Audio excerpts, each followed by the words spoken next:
আপনি যেটা বললেন মনিটরি পলিসি আর অ্যালাইন, আমার মনে হয় এটা করছে, কিন্তু কথা হচ্ছে যে সেটা রিফ্লেকশনটা হয়তো বা শেয়ার মার্কেটে সেরকম পড়ছে না। আর এই গভর্নমেন্টের আমলে কোনো কিছু আনইথিক্যাল কিছু হবে না। আমরা দেখেছি রাকিবুর রহমান এন্ড গ্যাং কিভাবে যে গভর্নরকে ঝাড়ি মেরে অনেক কাজ করেছেন, এটা কি কোনো সভ্য দেশে হয়? আপনারা শুনেছেন, এবং অনেকে আমি তখন দেখেছি অনেক রিপোর্টার তাকে হিরো মানতেন, উনি যে এই কাজটা করেছেন। পুঁজি বাজারের লোক বা এই বড় বড় কোম্পানির ইন্টারেস্টের কারণে আপনি 2-3 বছর, লাস্ট আওয়ামী লীগের 3-4 বছর আপনি ইন্টারেস্ট রেট আপনি ফ্রিজ করে রাখলেন, ফ্রোজেন করে রাখলেন, 9-6 পলিসি। এবং এই 9-6 কারণে বাংলাদেশ কতটা ভয়ানক ভাবে এফেক্টেড হয়েছে আপনাদের ধারণা আছে? বাংলাদেশের ইকোনমি ডিস্ট্রয় করে দিয়েছে, এবং এটা তো সবাই তখন তাদেরকে দিয়েছেন, কি জন্য হাততালি দিয়েছেন।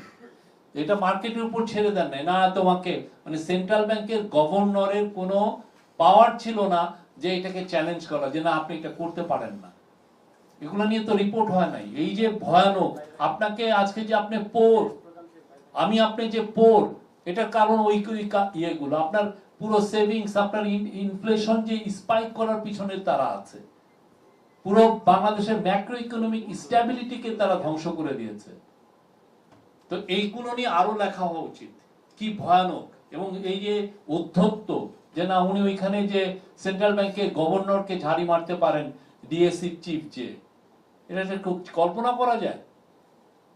কোন পৃথিবীতে এটা আছে যে একটা স্টক মার্কেটের চিফ যে বলতেছেন ইয়েকে, রাকিবুর তো বোধহয় স্টক মার্কেটের চিফ ছিলেন, তারা প্রেসিডেন্ট ছিলেন, তারা যে সেন্ট্রাল ব্যাংকের গভর্নরকে ঝাড়ি মারছেন, ওনারা তো অন্য দেশে তার সাথে দেখা করারই পান না, দেখা করারই সুযোগ পান না।